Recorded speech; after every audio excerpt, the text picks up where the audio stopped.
Good morning students. जैसे आपको मैं पहले ही पार्टनरशिप तो करा चुके हैं, भाग फर्स्ट में आता है। दूसरे भाग में आता है हमारा अंश पूंजी के लिए लेखांकन। मैंने बताया जब कंपनी का एक बड़ा रूप हो जाता है तो एक कंपनी की हमें आवश्यकता पड़ती है जिसका नाम होता है पूरा संयुक्त स्कंध पूंजी कंपनी। कंपनी भाग 2 है और पेज नंबर जो हमारा टॉपिक है 262 पे है। टॉपिक क्या है हमारा? अंशों का निर्गमन। आप ये जानती हो कि एक कंपनी को अपना सार्वजनिक कंपनी को पंजीयन कराने के बाद में अपनी मतलब एक रजिस्ट्रेशन कराने के बाद में उसे अंशों का पूंजी एकत्रित अंशों में पूंजी एकत्रित करने के लिए उसे अंशों का निर्गमन करना होता है, क्योंकि अंश पूंजी ही उसकी कैपिटल होती है, क्योंकि जब पैसा होगा तभी हमारा बिजनेस चलेगा। अब अंशों के निर्गमन से हमारा जो 4 स्टेप्स होकर कंपनी गुजरती है। सबसे पहले परिविवरण का निर्गमन, अंशों के लिए आवेदन पत्र प्राप्त करना, अंशों के लिए आवंटन करना, अंशों के लिए मांग की राशि प्राप्त करना। परिविवरण क्या होता है? Issue of prospect. प्रोस्पेक्ट आपको सिंपल लैंग्वेज में बताऊं तो आप कभी किसी स्कूल में एडमिशन लेने जाते हो तो आपको एडमिशन लेने से पहले पूरा एक फॉर्म मिलता है। वो क्या होता है? वो स्कूल की ओर से प्रोस्पेक्ट होता है। उसमें क्या स्कूल का कहाँ पर स्थित है, कितने टीचर है, कैसी बिल्डिंग है, क्या क्या फैसिलिटी प्रोवाइड कराता है, उसमें सारा स्ट्रक्चर लिखा होता है। इसी प्रकार जो जनता को अंश पूंजी प्राप्त करने के लिए उन्हें क्या इशू किए जाते हैं? उन्हें सबसे पहले प्रोस्पेक्ट इशू किया जाता है। देखो विस्तार पूर्वक पढ़ते हैं। कंपनी अधिनियम 2013 की धारा 29 के अनुसार जब एक कंपनी अपनी पूंजी को एकत्रित करने के लिए जनता में अंशों को निर्गमित करती है तो अपने परिविवरण के माध्यम से जनता को अंश क्रय करने के लिए आमंत्रित करती है। यानी क्या? अपने परिविवरण के माध्यम से जनता को अंश खरीदने के लिए, क्योंकि जनता ही उस कंपनी के शेयर खरीदती है, जो उसके शेयर खरीदती है वे अंशधारी कहलाते हैं। अब आगे कह रहा है कि निर्गमित करती है अपने परिविवरण के माध्यम से जनता को अंश क्रय करने के लिए आमंत्रित करती है। पंजीकरण के लिए परिविवरण पत्र की एक प्रतिलिपि प्रकाशित करने से पहले रजिस्ट्रार को दी जाती है। क्या कह रहा है? देखो पंजीकरण के लिए परिविवरण पत्र की यानी प्रोस्पेक्ट पत्र की एक प्रतिलिपि जो है रजिस्ट्रार के पास और रजिस्ट्रार को दी जाती है, जिसमें कंपनी का नाम, कंपनी का पता, कंपनी का कार्यालय का पता, कंपनी का उद्देश्य और कंपनी के संचालकों का नाम पता उल्लेखित किया जाता है। उसमें क्या होता है? प्रोस्पेक्ट में ये सभी चीजें उल्लेखित की जाती है। दूसरा पॉइंट क्या? अंशों के लिए आवेदन पत्र प्राप्त करना। जब हमने जनता को प्रोस्पेक्ट इशू कर दिया तो जनता उसे खरीद के हमें एप्लीकेशन भेजेगी। उसकी क्या करेगी? एप्लीकेशन, आवेदन करेगी हमारे पास।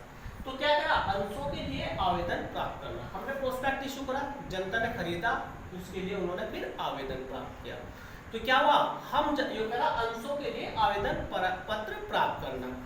ये क्या कह रहा है कि जो अब देखो इसे विस्तार पूर्वक पढ़ लेते हैं। कंपनी अधिनियम की 2013 की धारा 33 के अनुसार अंशों के लिए आवेदन पत्र आवेदकों की ओर से अंश क्रय करने का प्रस्ताव होता है। देखो आवेदन क्या है? मैंने बताया कि यहाँ पे क्या था कि कंपनी अंशों के लिए आवेदन पत्र आवेदकों की ओर से जो एप्लीकेशन आवेदन पत्र जो होता है, ये जो आवेदन पत्र होता है ये जनता की ओर से अंश खरीदने के लिए प्रस्ताव होता है कि हाँ हम इतने अंश खरीदना चाहते हैं। तो क्या है? जनता की ओर से जो आवेदन प्राप्त होता है वो क्या कहलाता है? वो जनता द्वारा अंश खरीदने के लिए एक प्रस्ताव कहलाता है। आगे देखते यहाँ पे चलते हैं बेटा। आवेदक इस आवेदन पत्र के साथ जिस राशि का भुगतान करते हैं आवेदन राशि कहलाती है। फॉर एग्जाम्पल किसी कंपनी का आपको 1 लाख रुपए के शेयर खरीदने, कितने के खरीदने? 1 लाख रुपए के। तो आप उसमें 1 लाख रुपए जो खरीदने के लिए जो वो आवेदन भेजोगे तो उससे क्या होता है? यहाँ पे कह रहा है कि उससे क्या कहलाता है? आवेदन राशि कहलाता है। यानी जो पैसा एप्लीकेशन पाएगा वो आवेदन राशि कहलाई जाती है। अब इसमें 2 कंडीशन है। एक तो है कंपनी अधिनियम एक्ट कितना? 2013। एक सेविंग, क्या तरह का? Saving stock exchange board of India. अगर इस पे अगर इसके अनुसार देखें तो जितना भी एट द रेट है उसका कम से कम कितना होना चाहिए? 5% रेट, और ज्यादा से ज्यादा कितना होना चाहिए? 50। सेबी के अनुसार कम से कम 25% और ज्यादा से ज्यादा कितना होना चाहिए? 50%। यानी जितने भी आप कंपनी के शेयर खरीदना चाहते हो तो कंपनी एक्ट अधिनियम 2013 के अनुसार कम से कम 5% और अधिक से अधिक 50% के लिए आप आवेदन की राशि भेज सकते हो। सेबी की गाइडेंस के अनुसार कम से कम 25% और अधिक से अधिक 50% के लिए आप राशि आवेदन के साथ भेज सकते हो। तो ये इसमें ये पॉइंट दे रखा है सिर्फ 50, ये दे रखा कम से कम सेबी गाइडेंस के अनुसार कितना 25%, और कंपनी अधिनियम 2013 के अनुसार कम से कम 5%, अधिक से अधिक 50% की एप्लीकेशन आप भेज सकते हो। अब आता है अंशों का आवंटन, यूँ कहलाता है अलॉटमेंट ऑफ शेयर। यानी अब जितने आप एप्लीकेशन कर रहे हो, मान के चला कि आप 1 लाख शेयर के लिए मेरे पास एप्लीकेशन कर रहे हो, कितने की 1 लाख कंपनी आपको देना चाह रही है, क्या तो आपको पूरे के पूरे शेयर दे देगी जो उसके पास होंगे।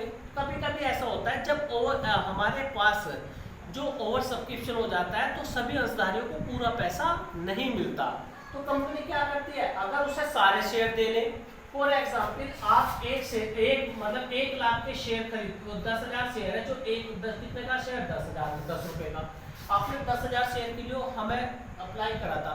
अब हम यहाँ से अलॉटमेंट कंपनी करती है, यदि कंपनी के पास अंडर सब्सक्रिप्शन है तो सारे कॉल को भी आपको सारे शेयर दे सकती है, यदि ओवर सब्सक्रिप्शन है तो आपका पैसा उस शेयर कम भी दे सकते हैं, या आपका शेयर की जो एक्स्ट्रा अमाउंट है उसका पैसा आपको रिटर्न भी कर सकती है। तो इसे विस्तार पूर्वक पढ़ लेते हैं।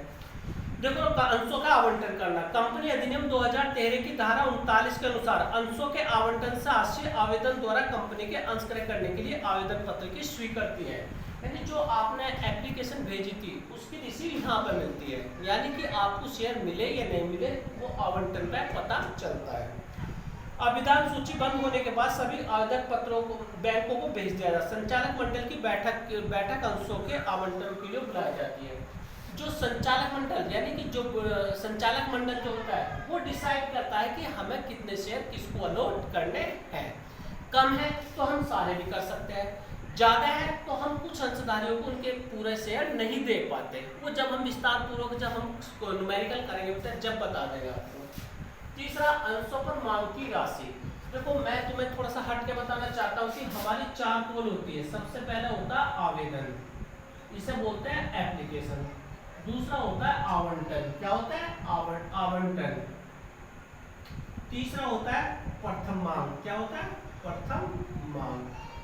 और चौथा होता है क्या आपका अंतिम मांग, अंतिम मांग। ये 4 कॉल पे हम मांगते हैं। सबसे पहले एप्लीकेशन करी थी, उससे बाद में अलॉटमेंट, उससे बाद में 2 मांगे रह जाती है, एक प्रथम और एक द्वितीय मांग।